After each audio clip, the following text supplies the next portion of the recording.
The Netherlands is one of those countries that seems almost impossible when you first look closely at it. It is small, densely populated, partly below sea level, and squeezed between much larger European neighbors. Yet it has become one of the world's most successful trading nations, one of Europe's most important transport hubs, and a country with influence far beyond its physical size. It is often casually called Holland, although Holland is technically only part of the country. The full Netherlands includes 12 European provinces, plus special municipalities in the Caribbean. That detail already tells us something important. This is not just a flat country of canals and bicycles. It is a state shaped by geography, empire, trade, law, engineering, and constant adaptation. The name Netherlands literally means the lower countries, and that is not poetic exaggeration. Around a quarter of the country lies below sea level, while much of the rest is extremely flat and low. For most nations, water is a border or a resource. For the Dutch, water has been an opponent, a workplace, and a foundation of national identity. The North Sea presses against the coast, rivers flow through the country toward the sea, and storms have historically threatened entire communities.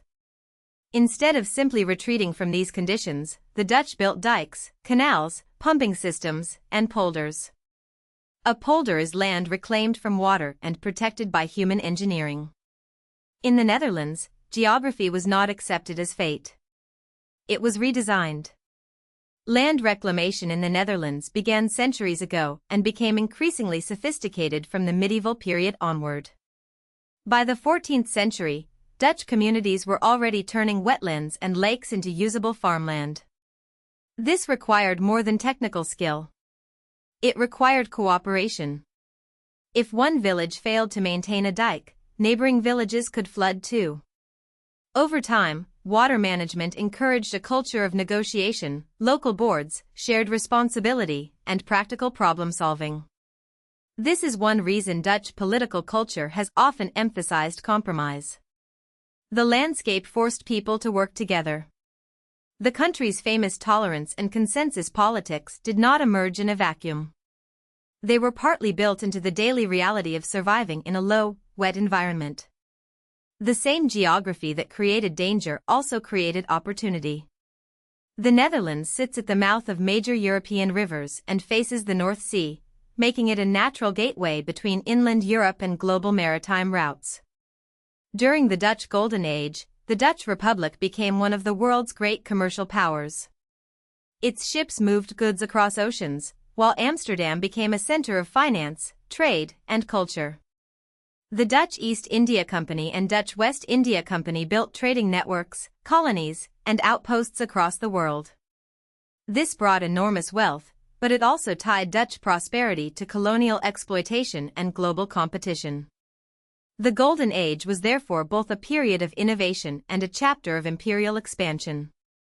The legacy of that trading past is still visible today. The Netherlands remains intensely connected to the world economy. Rotterdam is home to the busiest port in Europe, handling vast flows of containers, fuel, food, chemicals, and manufactured goods. Its importance is not just about the city itself. Rotterdam connects ocean shipping to Germany, Belgium, France, and the broader European interior. Meanwhile, Schiphol Airport near Amsterdam is one of Europe's busiest aviation hubs. For a country of only around 18 million people, this level of infrastructure is remarkable. The Netherlands functions almost like a logistical engine for Europe, small in territory, but central in movement. One of the most surprising facts about the Netherlands is its role in agriculture. Despite its small size and high population density, it is one of the world's largest exporters of food and agricultural products by value. This is not because it has endless farmland. It is because Dutch agriculture is highly intensive, technologically advanced, and export-oriented. Greenhouses, precision farming, controlled environments, logistics systems, and agricultural research all play a role. The country combines fertile soil and a mild climate with innovation and efficiency. In many places, Dutch farming looks less like traditional rural production and more like a highly engineered system. The same mentality used to manage water is applied to food, measure, optimize, and adapt. The Netherlands is also one of the most densely populated countries in Europe. More than 18 million people live in a relatively compact area, and the pressure on space shapes almost everything. Cities, farms, ports, roads, railways, and protected landscapes all compete for room. The largest cities form part of a heavily urbanized region often called the Randstad, including Amsterdam, Rotterdam, The Hague, and Utrecht. Amsterdam is the most populous city and the nominal capital. But the country's political heart is in The Hague, where the parliament, cabinet, Supreme Court, and many international institutions are located. This split between symbolic capital and governing center reflects the Netherlands' unusual and layered structure. Dutch politics has long been shaped by balancing differences. Since 1848, the Netherlands has been a parliamentary constitutional monarchy with a unitary state structure. Historically, Dutch society was known for pillarization, meaning that different religious and ideological communities organized much of their own social life through separate schools, newspapers, unions, and political parties.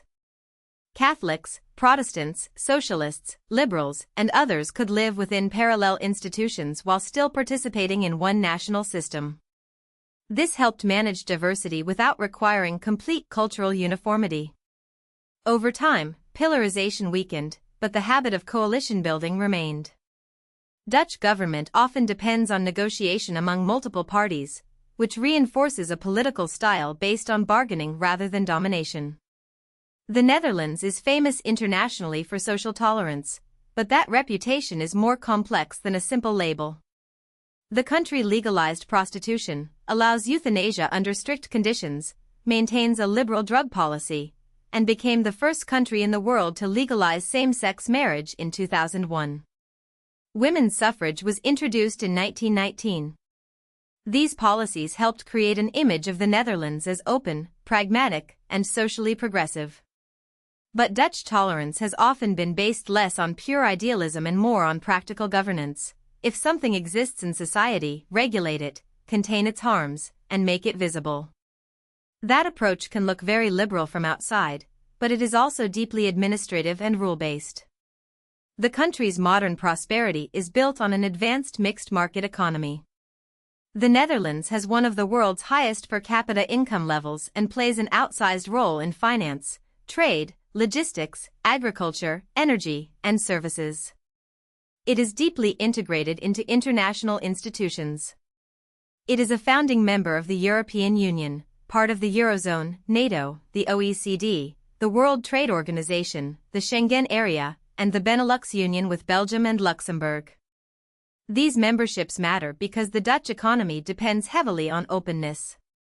Its ports, airports, companies, and agricultural exports all benefit from rules-based trade and cross-border movement. For the Netherlands, international cooperation is not optional decoration. It is part of the business model. The Hague gives the Netherlands another kind of global visibility.